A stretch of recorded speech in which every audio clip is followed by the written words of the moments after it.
प्रिय शिक्षार्थियों, जैसा कि राय साहब ने आपको बताया, आज हम लोग ऑस्कर वाइल्ड की कहानी सुखी राजकुमार पर चर्चा करेंगे।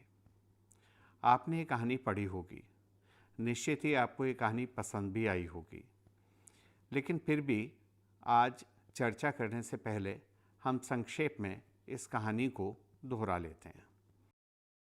सुखी राजकुमार दरअसल एक प्रतिमा है जो शहर के बीचों बीच स्थापित है। सोने से मढ़ी और नीलम तथा लाल जड़ी प्रतिमा के सौंदर्य से लोग अभिभूत हैं।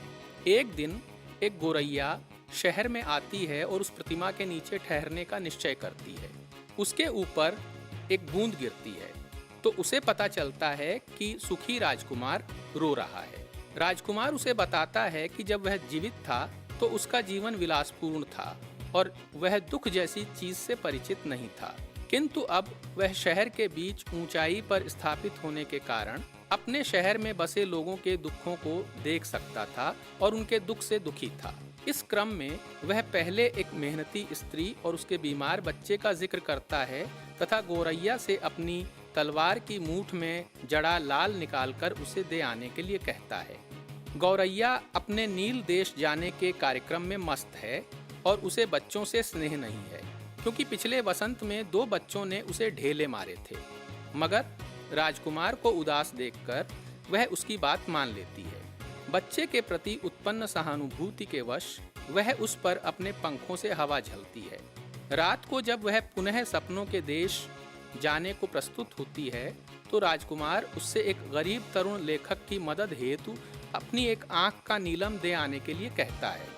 राजकुमार के त्याग से गौरैया करुण हो उठती है। अगली बार जब वह नील देश की सुंदरता का बयान करते हुए राजकुमार से विदा मांगती है तो राजकुमार उससे एक गरीब लड़की की मदद के लिए अपनी दूसरी आंख वाला नीलम दे आने का आग्रह करता है। राजकुमार के इस उत्सर्ग से प्रभावित गौरैया अपना कार्यक्रम रद्द कर देती है। राजकुमार अब अंधा है, अतः गौरैया शहर भर की खबरें उसे सुनाती है, विशेषतः गरीब, दुखी और परेशान लोगों की खबरें।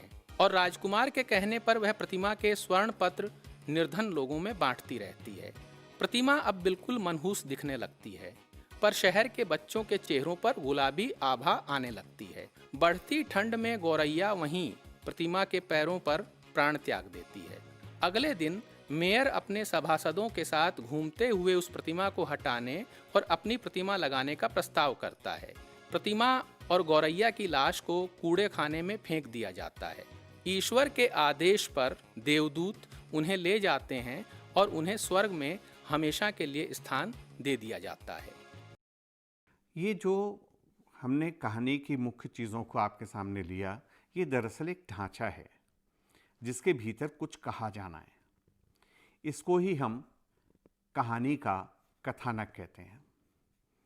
आप अक्सर एक शब्द और पढ़ते हैं, कथावस्तु। कथानक और कथावस्तु क्या एक ही चीज़ें हैं? नहीं, इनमें थोड़ा सा फ़र्क है। ये जो मैंने आपको भी सुनाया, ये कहानी का कथानक है। अंग्रेज़ी में हम इसको प्लॉट कहते हैं।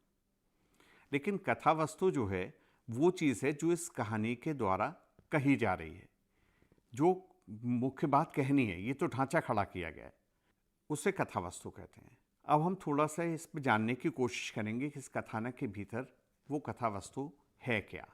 उससे पहले हम ये करते हैं कि इस वीडियो को देखते हैं जिसमें आपके सामने कुछ मुख्य बिंदु इस कथावस्तु के आएंगे। प्रतिमा के सौंदर्य की चर्चा का आधार सोना, नीलम और लाल होना, रूप, सुख, वैभव, ऐश्वर्य में ही सौंदर्य की तलाश, महल में अपनी मौज मस्ती में डूबे राजकुमार का दुख के बारे में न सोचना, अनुभव का विस्तार होने पर राजकुमार में करुणा की भावना उत्पन्न होना, दूसरों के दुख को अपने दुख की तरह समझना यानी समानुभूति होना, भावना को क्रिया रूप में परिणत करना, दूसरों के लिए त्याग करना। यहाँ लाल, नीलम और स्वर्ण पत्र यानी सुखी राजकुमार की प्रतिमा के अंग और उसकी जो प्रशंसनीय चीज़ें हैं उनका बलिदान, गौरैया का अपने सपनों और सुख सुविधाओं की दुनिया से बाहर आना, राजकुमार के गुणों और कर्मों से प्रभावित होकर खुद भी उन कामों में लग जाना, राजकुमार के साथ साथ गौरैया का भी आत्मोत्सर्ग, मेयर तथा सभासदों का शहर की सुंदरता के लिए बाहरी रूप सौंदर्य को ही देखना, राजनीतिज्ञों की चापलूसी और स्वार्थपरता, ईश्वर की दृष्टि में राजकुमार और गौरैया के बलिदान का महत्व। ये जो कहानी है, ये कहानी हमारे सामने इस कथन में कई प्रश्न उठाए गए हैं। ये प्रश्न क्या हैं? ये प्रश्न संबंधित हैं इस बात से संबंधित हैं कि जो हमारा समाज है वो समाज वर्गों में बटा हुआ समाज है और धीरे धीरे धन जो है उसकी बहुत केंद्रीय भूमिका समाज की संरचना में बहुत प्रमुख होती चली जा रही है।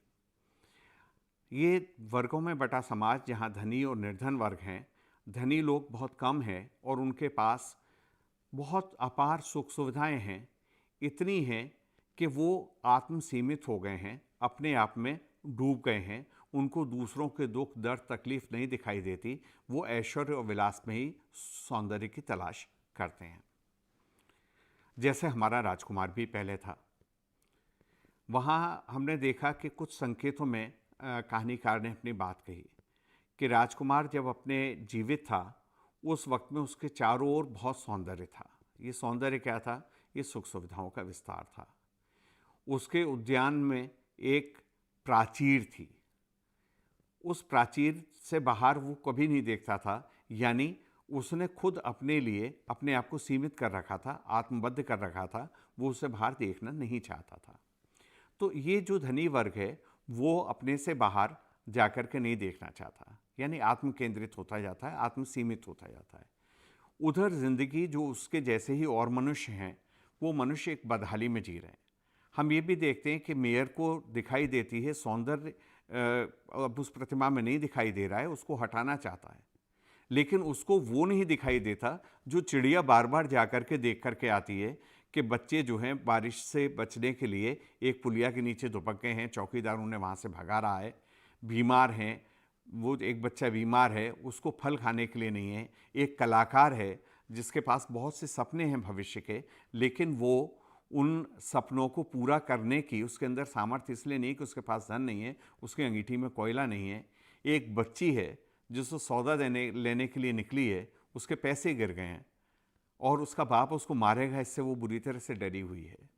तो ये जो भयावहता चारों तरफ है जीवन की, जिसमें सबसे ज़्यादा प्रभावित बच्चे ही दिखाई दे रहे हैं, बच्चे जो आने वाला कल है, यानी आने वाला कल अगर ये स्थितियाँ रहीं तो और अधिक भयावह होता चला जाएगा। इसकी किसी को परवाह नहीं है, परवाह इस बात की है कि मूर्ति वहाँ पर किसकी लगनी चाहिए। तो ये जो वातावरण के जरिए इस कथा वस्तु को पेश किया गया है, पात्रों के जरिए पेश किया गया है, वो चीज़ महत्वपूर्ण होती है। कथानक एक ढांचे का काम करता है, इस ढांचे को पूरा करते हैं दरअसल उसमें आने वाले कैरेक्टर्स, चरित्र, जिन्हें हम हिंदी में पात्र भी कहते हैं।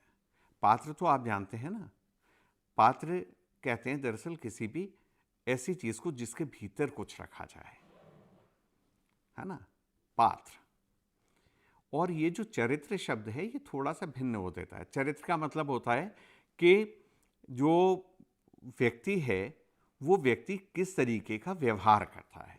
तो पात्र हैं इसमें प्रमुख दो, एक सुखी राजकुमार और दूसरा प्रमुख पात्र है गौरैया।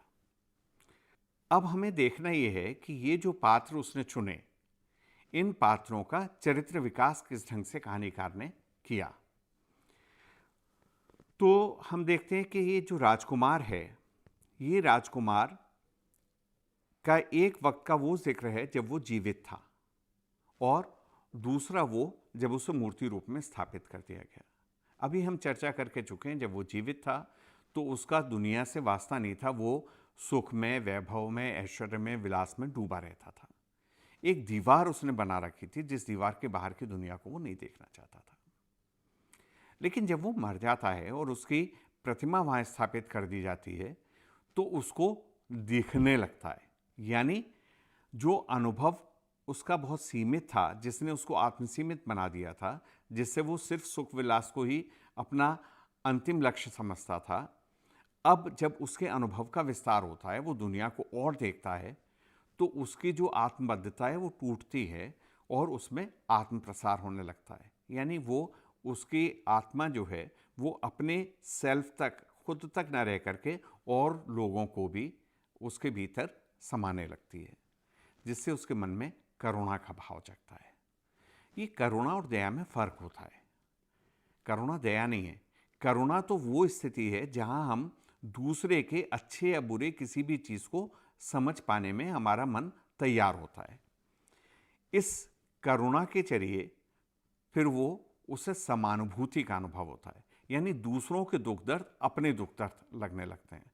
आपको याद होगा, इसमें एक जगह वो ये कहता है कहानी में कि मेरे चारों तरफ अब इतना दुख दर्द मुझे दिखाई दे रहा है कि मेरा हृदय यद्यपि जस्ते का है लेकिन वो फटा जा रहा है।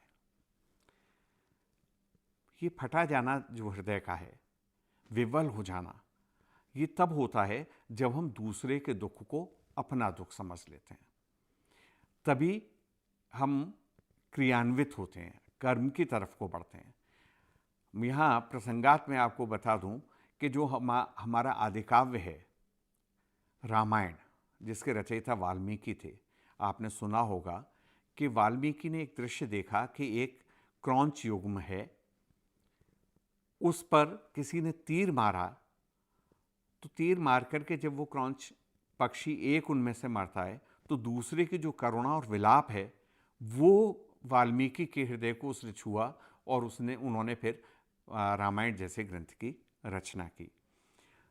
यानी समानुभूति और सहानुभूति दोनों में फर्क है। सहानुभूति है कि हम दूसरे के साथ शामिल हैं, खड़े हैं। समानुभूति है कि हम वही अनुभव कर रहे हैं जो दूसरा अनुभव कर रहा है। तो करुणा से सहानुभूति की तरफ को उसका मन बढ़ता है। इसीलिए उसे बच्चे का बीमार होना, फल न मिल पाना, उसे तरुण कलाकार का अपने काम को पूरा न कर पाना, उसे उस बच्ची को के बाप से डांट का पड़ना, ये सब उसको ऐसा लगता है जैसे उसके साथ ही गुजर रहा है। इसीलिए वो प्रेम जो उसके भीतर पैदा होता है, वो प्रेम उसको त्याग की ओर उन्मुख करता है और वो गौरैया से आग्रह करता है कि वो लाल दे आए, नीलम दे आए और उसके आगे जाकर के फिर स्वर्ण पत्र दे आए। यानी वो कुल मिलाकर के अपना जो भी है, जो अंग हैं वो हैं, उन सबको बलिदान कर देता है। तो ये इस तरीके से हम ये देखते हैं कि अनुभव कम होने से और अनुभव का विस्तार होने पर क्या स्थितियों में फर्क होता है। ये राजकुमार के चरित्र का विकास है। इसको हम जरा सा संक्षेप में इस वीडियो के जरिए देखते हैं।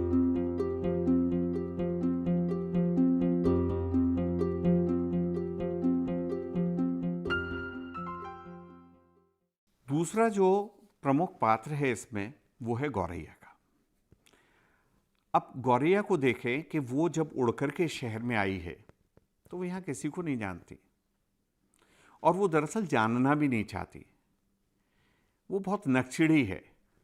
नकचिड़ी जानते हैं ना, किसी भी चीज़ पर फौरन झुंझला जाने वाली, अपने आप में डूबे रहने वाली। ये सब है इसलिए कि वो अपरिचय है उसका। अब वो पहुंचती है जब वहाँ पर, पहले ही वाक्य है उसका कि मैं तो समझ रही थी ये शहर मेरा स्वागत करेगा। उसके बाद वो इससे बहुत अभिभूत होती है कि मेरा शयनागार सोने का है, लेकिन फौरन ही जो है वो इस बात से दुखी होने लगती है कि अरे ऐसे उसका शयनागार का भी फायदा जो वर्षा की बूंद को नहीं रोक सकता, और वो तय करती है कि वो इस प्रतिमा के नीचे नहीं रहेगी, उड़ जाएगी। ये अपरिचय की स्थिति है। लेकिन जब उसे पता लगता है कि दरअसल वर्षा की बूंद नहीं है, ये राजकुमार की आंख से टपकने वाला आंसू है, तो वो उसको जानने की कोशिश करती है। ये जानना कई स्थितियों में आगे बढ़ता है। किन किन में बढ़ता है? सबसे पहले राजकुमार उससे उस बच्चे के पास जाने के लिए कहता है। जब वो बच्चे के पास जाने से पहले बहुत इत्मीनान से हर बार वो उसका अपना जो प्रोग्राम है, अपना जो कार्यक्रम है, वो मिस्र देश जाने का, वो अद्भुत रहस्य रोमांच से भरी हुई चीज़ों को देखने का, अपने साथियों के साथ वहाँ पर घोंसला बनाने का, वो उस कार्यक्रम की मस्ती में डूबी हुई है। कहती है नहीं नहीं, मुझे बच्चों से ज़रा भी स्नेह नहीं है। लेकिन जब उसको भेज ही देता है राजकुमार आग्रह करके, और वो जाकर के देखती है उस बच्चे की स्थिति को कि वो बच्चा वहाँ पड़ा हुआ है और माँ सो गई है पंखा झलते झलते, बच्चा बुखार में तप रहा है, तो क्या चीज़ पैदा होती है कि वो गौरैया जो है वो थोड़ी देर अपने पंखों से उसके ऊपर हवा करने लगती है, और जब बच्चा कहता है आहा कितना अच्छा लग रहा है कि मैं स्वस्थ हो रहा हूँ, तो उसको भी अच्छा लगता है और वो लौट के आती है। आकर के राजकुमार से कहती है कि कमाल है, आज इतनी ठंड है लेकिन मुझे बिल्कुल ठंड का अनुभव नहीं हो रहा। राजकुमार कहता है कि तुमने आज एक भलाई का काम किया है। अगली बार जब वो फिर कहता है उस तरुण कलाकार के पास जाने के लिए, तो फिर ये बताती है कि नहीं, मैं तो वहाँ जाऊंगी और मेरे साथी दूसरे जलप्रपात तक उड़ के पहुँच चुके होंगे। जब वो कहता है कि नहीं, मेरी एक आँख का नीलम उसको दे आओ, तब गौरैया के अंदर कुछ और जगता है। क्या है ये व्यक्ति जो अपने आप को इस तरह से कुर्बान कर रहा है, और वो उस तरुण कलाकार को जाकर के दे आती है। यहाँ पर यह ध्यान देना होगा कि हर बार जब ये गौरैया उड़ करके जाती है तो रास्ते में भी वो दृश्य देखती है। पहली बार में जब वो गई थी तो उसने दृश्य देखे थे कि महल का छज्जा, गिरजाघर का गुंबद। ये जब दोबारा जाती है तो देखती है मजदूरों को रस्सियों से जहाज को खींचते हुए, और वो देखती है शहर में उड़ते हुए कि लोग महलों में रंगरलियां मना रहे हैं और गरीब लोग जो हैं वो परेशान हो रहे हैं। ये जो चीज़ें देखती है, यानी उसके भी अब अनुभव का विस्तार होता है थोड़ा सा। तीसरी बार में तो गौरैया बिल्कुल मना कर देती है उस लड़की को नीलम अगला दे आने के लिए। यहाँ कारण ये नहीं है कि वो जाना नहीं चाहती। वो कहती कहो तो मैं रुक जाऊं, लेकिन मैं तुम्हारी दूसरी आंख नहीं निकाल सकती क्योंकि फिर तुम बिल्कुल अंधे हो जाओगे। लेकिन राजकुमार के कहने पर वो उसको भी करती है। अब उसको लगता है कि राजकुमार अंधा हो गया। अब उसके सारे ख्वाब, सारी मौज मस्ती सब एक तरफ, धीरे धीरे वो जो है उस राजकुमार के संपर्क में आने पर उस राजकुमार के सद्गुणों से प्रभावित होती है, और प्रभावित होने के साथ वो इतना प्रभावित होती है कि अब राजकुमार के जो सद्गुण हैं वो जिन कारणों से हैं, जिन कर्मों में, उन कर्मों में उसकी दिलचस्पी होने लगती है। और आगे हम ये देखते हैं कि वो खुद आकर के शहर के बच्चों का हाल बताती है और स्वर्णपत्र ले जा करके उन बच्चों में बांट करके आती है, और आकर के बताती है कि बच्चे जो हैं उनके चेहरों पर गुलाबी आभा घेराई है। ज़रा सा इस स्लाइड पर नज़र डालें।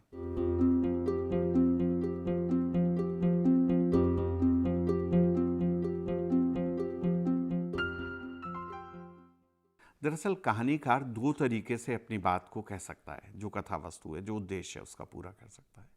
या तो वो खुद नरेट करे, बयान करे, या वो संवादों के जरिए उनके चरित्र को और कथा वस्तु को प्रस्तुत करते। इसमें हम ये देखते हैं कि जो संवाद हैं कहानी के, वो ही दरअसल कहानी को आगे बढ़ाते हैं। यानी हमें चरित्र के बारे में भी उनसे पता लगता है, आगे क्या होने जा रहा है वो भी पता लगता है, परिवेश बनाने में भी ये संवाद काम करते हैं। इन संवादों में आप गौरैया के इस चरित्र विकास को दिखाने वाले इन कुछ संवादों को देखिए। मैं समझ रही थी कि शहर मेरा स्वागत करेगा। इस प्रतिमा से क्या फ़ायदा अगर ये वर्षा भी नहीं रोक सकती। मुझे बच्चों से ज़रा भी स्नेह नहीं है। अच्छा, आज मैं और रुक जाऊंगी, क्या दूसरा लाल उसे दे आऊं?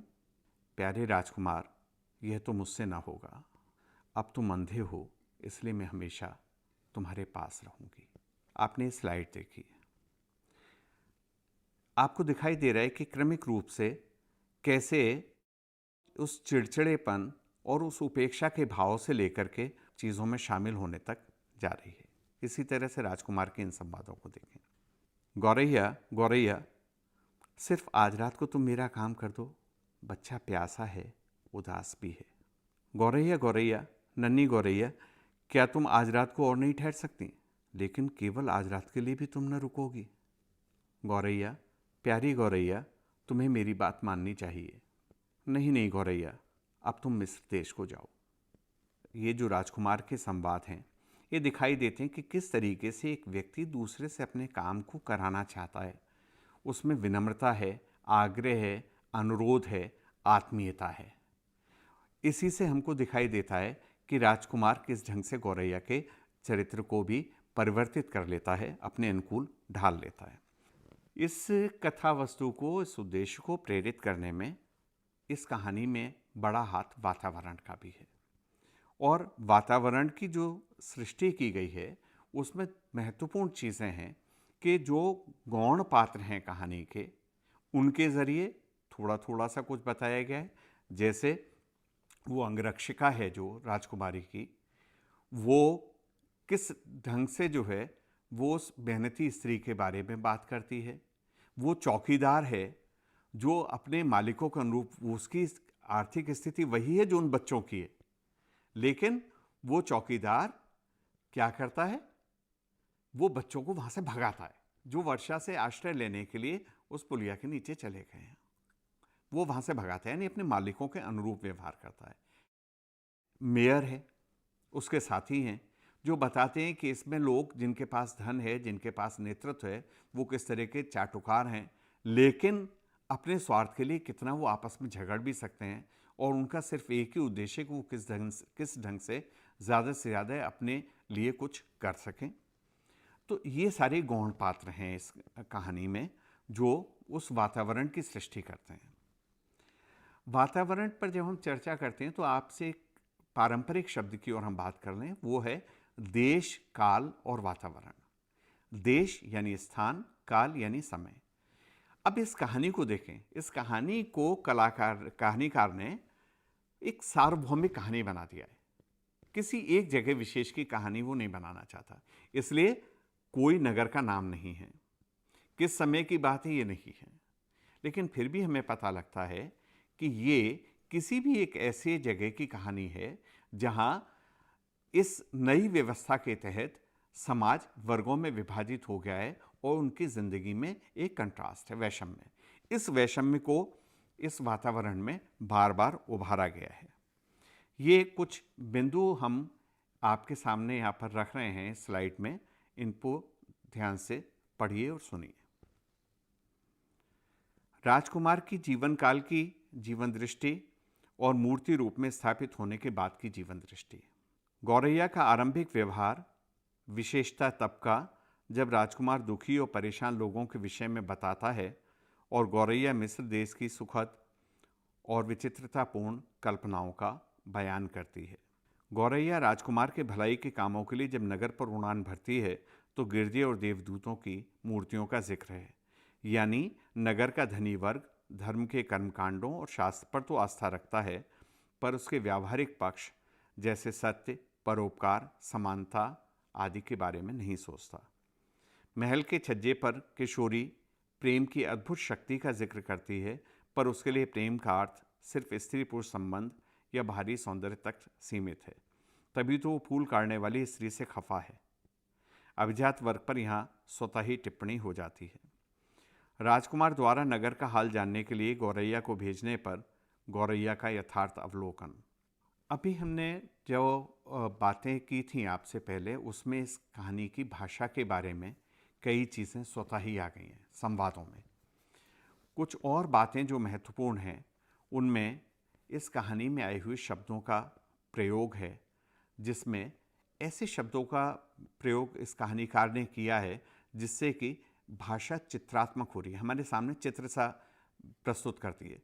जैसे टप से, फुदक कर, गजब का, फड़फड़ाने लगा, क्षत विक्षत, ढुलकना। कहानी में मुहावरों का भी इस्तेमाल है, हृदय फटा जाना, मूल आंकना, रंगरलियाँ मनाना वगैरह। कुछ विशिष्ट अभिव्यक्तियाँ कहानी में हैं, जैसे खाली हाथ घर जाना, चेहरे पर गुलाबी किरणें झलकाना, ठंड से अकड़ना, आंसू ढुलकना, झपकी आना, पंखों में मुंह छिपाकर सोना वगैरह। कहानी के जो वाक्य विन्यास है वो बहुत महत्वपूर्ण है। इस कहानी का जो, अगर हम फिर भी उद्देश्य की कोई एक बात करें जो कथा वस्तु के थीम के नज़दीक की चीज़ होगी, तो इस कहानी में एक वैषम्य जो है उसको उजागर करने की कोशिश की गई है और एक शाश्वत प्रश्न पर हमारा ध्यान आकर्षित करना चाहता है लेखक कि सौंदर्य क्या है, सुंदर क्या है। ऑस्कर वाइल्ड ने ज़्यादातर जो अपना लेखन किया है उसमें महत्वपूर्ण सवाल ये है कि सुंदर क्या है, और ये बहुत ज़माने से एक बहस का विषय है। जैसे सौंदर्य दृश्य में होता है या दृष्टि में होता है। इसमें सवाल जो उठाया गया है, कहानी आप जब पढ़ेंगे पाठ में तो विस्तार से पढ़ेंगे ही, लेकिन सौंदर्य कहाँ पर है, ये एक महत्वपूर्ण प्रश्न है। आइए देखते हैं हम एक ये स्लाइड जिसमें कुछ सौंदर्य कहाँ कहाँ है इस कहानी में, ये दिखाने की कोशिश की गई है। आम लोगों के लिए प्रतिमा के रूप और कीमत में, जीवित राजकुमार के लिए सुख सुविधाओं और विलास में, प्रतिमा के लिए, सुखी राजकुमार की प्रतिमा के लिए मनुष्य जीवन की विसंगतियों के बीच जीवन की इच्छा में, गौरैया के लिए दो जगह है, पहले रहस्य, रोमांच और अद्भुत होने में, और बाद में त्याग और बलिदान में। और ईश्वर की दृष्टि में सौंदर्य कहाँ है? आत्मा का सौंदर्य कर्म में। और आपकी दृष्टि में? यहाँ आपके सामने एक सवाल छोड़ा गया। इस सवाल पर ज़रा विचार कीजिए कि सौंदर्य कहाँ पर है। आप क्या सोचते हैं? कहानीकार कुछ इशारे देता है, आप उसके साथ जा भी सकते हैं, आप उसके साथ नहीं भी जा सकते हैं, वो स्पष्ट रूप से अपनी बात को नहीं कहता, लेकिन संकेत हमें करता है कि निश्चित ही सौंदर्य इस बात में है कि कर्म बेहतर हो। एक कहानी में एक खास विडंबना हमको दिखाई देती है, ये बहुत महत्वपूर्ण है। आइए एक स्लाइड और देखते हैं। मानव समाज में मानवीय गुणों की उपेक्षा का भाव है। इसकी पुष्टि इस बात से कि राजकुमार की मानवीय संवेदनाएं तब नहीं जागती जब वो जीवित होता है। दूसरा, मूर्ति रूप में इन संवेदनाओं के प्रकट होने को मानवेतर प्राणी गौरैया ही समझती है। तीसरा, मेयर आदि द्वारा दिल और गौरैया को कूड़े में फेंका जाता है और मानवेतर लोग यानी देवदूत वो सबसे मूल्यवान समझते हैं। और आखिर में ईश्वर स्वर्ग में इन दोनों को सदा के लिए स्थान देता है। तो कहानी पर हमने चर्चा की, एक बार हम दोहरा लेते हैं कि हमने इसमें क्या क्या चीज़ें सीखी। एक और स्लाइड। जब हम अपने से बाहर देखते हैं तो हमारे अनुभव हमें संवेदनशील बनाते हैं और समाज के हित में सक्रिय करते हैं। गौरैया के व्यक्तित्व परिवर्तन से हमें पता लगता है कि अच्छे लोगों की संगत से व्यक्तित्व उदार और अधिक सामाजिक बनता है। समाज में धनी और निर्धन वर्ग की जीवन स्थितियों में बड़ी विषमता है। धनी वर्ग प्राय आत्म केंद्रित हो जाता है। कुछ लोगों तक धन, वैभव और अधिकार सीमित होने के कारण व्यापक मनुष्य समाज की मूलभूत आवश्यकताएं भी पूरी नहीं हो पाती। इनके प्रति समानुभूति ही सच्ची मनुष्यता है। बाह्य सौंदर्य यानी रूप सौंदर्य से आंतरिक सौंदर्य यानी कर्म सौंदर्य अधिक महत्वपूर्ण है, वही हमें श्रेष्ठ मनुष्य बनाता है। कहानी अंग्रेजी में ऑस्कर वाइल्ड द्वारा लिखी गई और कहानी का अनुवाद धर्मवीर भारती ने हिंदी में किया है और ये अनुवाद बहुत सुंदर है, इतना सुंदर कि हमें लगता ही नहीं कि कहानी इंग्लैंड में लिखी गई होगी। तो शिक्षार्थियों, इस कहानी को मन लगाकर एक बार फिर पढ़िए, कहानी का आनंद लीजिए, कहानी को समझना सीखिए।